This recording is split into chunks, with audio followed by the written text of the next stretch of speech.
Welcome, here I've got OPPO RENO 5 Lite and let me show you how to turn on and off camera location tags at this device. So let's start by tapping on camera button to open it, and for now we are on standard photo mode.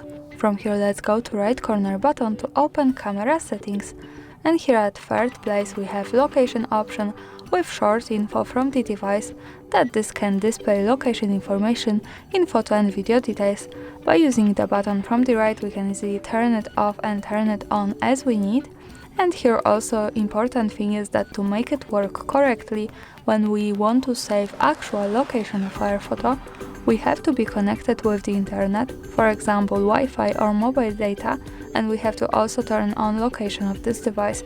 So remember about these two parameters, location and the internet, to make it work. Now let me keep turn it on all of these settings. Let's move back to camera to take a photo.